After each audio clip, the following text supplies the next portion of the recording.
ہم نہیں بھولے، ہم کچھ نہیں بھولے، ہمیں ساری باتیں یاد ہیں اور اچھی طرح یاد ہیں، اور ہمارے سینوں کے اندر وہ تمام باتیں لکھی ہوئی ہیں، اور ہم ان تمام باتوں کا استحضار رکھتے ہیں۔ ہم نہیں بھولے کہ امام اعظم ابو حنیفہ رحمہ اللہ تعالیٰ کو یہودیوں کو ایجنٹ لکھا گیا، ہم نہیں بھولے امام ابو حنیفہ رحمہ اللہ تعالیٰ کو منافق کے حال پہ لکھا گیا، ہم نہیں بھولے مساجد پہ ناجائز قبضہ کیا گیا، ہم نہیں بھولے، اور اہل سنت عوام کو کافر کہا گیا، مشرک کہا گیا، ہم نہیں بھولے، ہمیں کافر بتایا گیا، ہم نہیں بھولے۔ یہ تمام کا اچھا یاد، ہم ان میں سے کوئی بھی بات نہیں بھولے، ہمیں یہ تمام باتیں یاد ہیں، اور ہم ان تمام باتوں کا استحضار رکھتے ہیں، اور ہم وہی ہیں جو پہلے تھے۔ ہم الحمدللہ آج بھی وہی ہیں جو پہلے تھے، ہم نہیں بدلے، نہ ہم نے اپنی باتیں بدلی ہیں۔ ہم نے جو بات پہلے کہی تھی ہم آج بھی اسی بات پر ہیں، ہم انشاءاللہ مرتے دم تک انہی باتوں پر رہیں گے۔ ہم نے جو باتیں پہلے کہی تھی، جو باتیں ہم نے پہلے کہی تھی، ہم نے کہا تھا کہ غیر مقلد گمراہ ہیں، اہل سنت والجماعت سے خارج ہیں، ان کے پیچھے نماز مکروہ تحریمی ہے۔ یہی ہمارا آج بھی یہی موقف ہے، مرتے دم تک یہی موقف رہے گا۔ یہی اساتذہ دارالعلوم دیوبند کا اتفاقی فیصلہ ہے۔ قاری محمد طیب رحمہ اللہ تعالیٰ ان کی صدارت کے اندر جو میٹنگ ہوئی تھی 7 سالہ سے پہلے، اس میں اتفاقی طور پر یہ طے کر لیا گیا تھا اور اس کا فیصلہ ہو گیا تھا۔ الحمدللہ جس طریقے سے ہم ضلع سری نگر کے اندر علل اعلان کہتے ہیں کہ گمراہ ہیں اور اہل سنت سے باہر ہیں، اسی طریقے سے ہم ضلع گاندربل کے اندر بھی کہتے ہیں، ہم ضلع بڑگام کے اندر بھی علل اعلان کہتے ہیں کہ گمراہ ہیں، اہل سنت سے باہر ہیں۔ ہم ضلع بارہمولہ کے اندر بھی کہتے ہیں گمراہ ہیں، اہل سنت سے باہر ہیں۔ میں ضلع کپواڑہ کے اندر بھی علل اعلان کہتا ہوں گمراہ ہیں، اہل سنت سے باہر ہیں۔ ہم ضلع پلوامہ میں بھی کہتے ہیں، شپیاں میں بھی کہتے ہیں،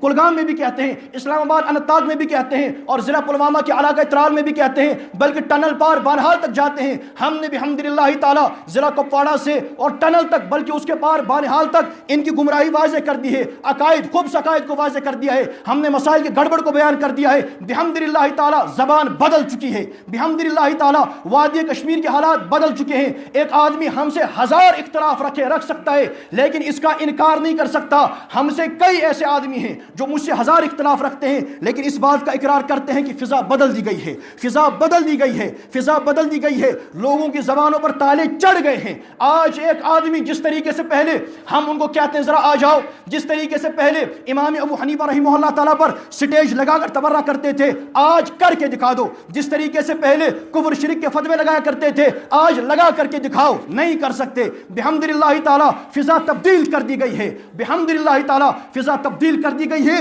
اور ہم اب بھی اسی موقع پر ہیں۔ ہم آج بھی بیان کرتے ہیں، جو آدمی اللہ پاک کو موجود بلا مکان ماننے سے انکار کرے، جو آدمی اللہ پاک کو جہت فوق کا محتاج مانے اور صرف اوپر کی جہت میں محدود مانے، گمراہ اہل سنت سے باہر ہے۔ جو آدمی جناب رسول اکرم علیہ الصلوۃ والسلام کی حیات فی القبر کا انکار کرے، گمراہ اہل سنت سے باہر ہے۔ جو آدمی صحابہ کرام کی اجماعی فیصلوں کا انکار کرے، گمراہ اہل سنت سے باہر ہے۔ جو آدمی امام ابو حنیفہ رحمہ اللہ تعالیٰ پر تبرہ کرے، انہوں نے امام ابو حنیفہ رحمہ اللہ تعالیٰ کو منافق کے حال پہ لکھا، امام ابو حنیفہ رحمہ اللہ تعالیٰ کو انہوں نے یہودیوں کا ایجنٹ بتایا کہ امام ابو حنیفہ نے یہودیوں سے علم کلام حاصل کیا اور اس کے بعد دین اسلام کے مقابلے میں معاذ اللہ نئی شریعت گھڑ ڈالی، یہ لکھا، اور ہم نے اس پر احتجاج کیا۔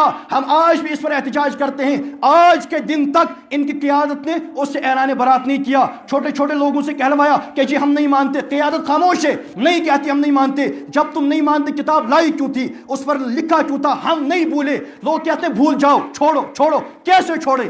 امام ابو حنیفہ رحمہ اللہ تعالیٰ نے ہمارے لیے محمد مصطفیٰ علیہ الصلوۃ والسلام کی شریعت لکھوائی، چھوڑ دیں۔ اگر یہ مجھے گالی دیتے، آج بھی دیتے ہیں، ہم کچھ نہیں کہتے، دیتے رہو، کوئی مسئلہ نہیں، میرے ساتھیوں کو گالی دے، کوئی مسئلہ نہیں۔ امام ابو حنیفہ رحمہ اللہ تعالیٰ کو یہودی ایجنٹ بتایا، کیسے چھوڑ دیں، کیسے بھول جائیں؟ ہمارے سینوں پہ لکھا ہوا ہے، ہم نہیں بھولے، ہمیں سب یاد ہے، ہمیں سب یاد ہے، اور ہم وہی ہیں، ہم نہیں بدلے۔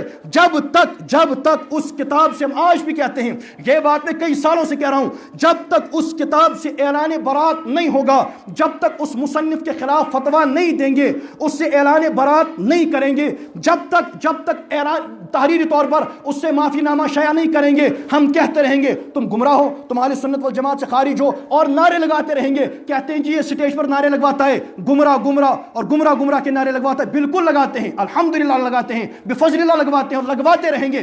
ہم نے کسی سے کوئی غرض و غایت نہیں، کوئی نعرہ دیتا ہے اس کی مہربانی، کوئی ہمیں گالی دیتا ہے اس کی مرضی، ہمیں کسی سے کوئی غرض و غایت نہیں ہے۔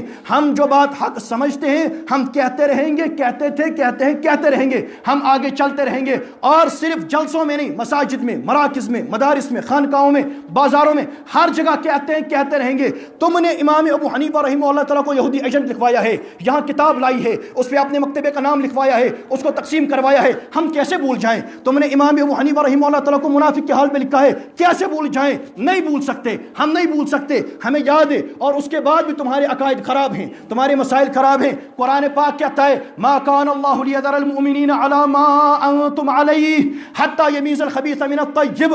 رب چاہتا ہے کہ خبث الگ ہو جائے اور پاکی الگ ہو جائے، ناپاکی الگ ہو جائے اور پاکی الگ ہو جائے، اچھی چیز الگ ہو جائے اور خراب چیز الگ ہو جائے۔ ہم بھی چاہتے ہیں کہ خبث الگ ہو جائے، طیب الگ ہو جائے۔ اہل سنت کے عقائد یہ الگ ہیں، یہ تو ہیں ہی الگ، اور لامذہبیت کے عقائد ہیں الگ، ان کے حاملین بھی علیحدہ ہو جائیں۔ جو اللہ پاک کو موجود بلا مکان مانتا ہے طیب ہے، جو اللہ پاک کو جہت فوق کا محتاج کرے گمراہ ہے، اور یہ خبث ہے جو نبی کریم صلی اللہ علیہ وسلم کو روزے پاک کے اندر حیات مانے طیب ہے، جو اس کا انکار کرے یہ خبث ہے۔ ہم چاہتے علیحدہ ہو جائیں۔ صحابہ کرام کو ماننا ہے، صحابہ کرام کی بھی ماننی ہے، جس پر صحابہ کرام کا اجماع ہے۔ 20 رکعات تراویح پر صحابہ کرام کا اجماع، جمعہ کے اذان ثانی پر صحابہ کرام کا اجماع۔ کیوں نہیں مانتے صحابہ کرام کے اجماعی فیصلوں کو؟ کیوں نہیں تسلیم کرتے صحابہ کرام کے اجماعی فیصلوں کو؟ جب دعویٰ ہے کہ ہم مانتے صحابہ کرام کو، کیوں نہیں مانتے؟ اس پر اجماع ہے اور تواتر کے ساتھ عمل جاری ہے، تم کیوں نہیں مانتے؟ اس پر کیوں نہیں آتے؟ لہذا صحابہ کرام کا اجماعی مسئلہ جو اس سے الگ ہو گیا ہم سے علیحدہ ہے، اور جو امام ابو حنیفہ کا نہیں وہ ہمارا نہیں۔ اتحاد ہوگا تو اوپر ہوگا۔ اتحاد نعمان کی ذات پر نہیں ہو سکتا، اتحاد کسی کی ذات پر نہیں ہو سکتا کہ ہم جی نعمان صاحب کو صاحب کہہ دیں گے، ہم اس کو حضرت کہہ دیں گے، اتحاد نہیں ہوگا۔ اتحاد ہوگا اللہ کے قرآن پر اتحاد ہوگا، محمد مصطفیٰ علیہ الصلوۃ والسلام کی شریعت پر اتحاد ہوگا۔ اتحاد ہوگا یہ صحابہ کرام پر ہوگا، ابو حنیفہ کی ناموس پر ہوگا، اس پر ہوگا، اس کے علاوہ نہیں ہو سکتا۔ گرامی قدر سامعین، جناب محمد الرسول اللہ صلی اللہ علیہ وسلم کا دین ہم تک آیا ہے، صحیح شکل و صورت کے اندر آیا ہے، نہ اس کے اندر کمی برداشت ہے، نہ اس کے اندر بیشی برداشت ہے۔ بحمدللہ تعالی ہم جس موقع پر تھے اسی پر ہیں، اسی پر رہیں گے، اور یہ دین ہے، اسے ہم رمضان میں بھی بیان کرتے ہیں، اسے ہم خیر رمضان میں بھی بیان کرتے ہیں۔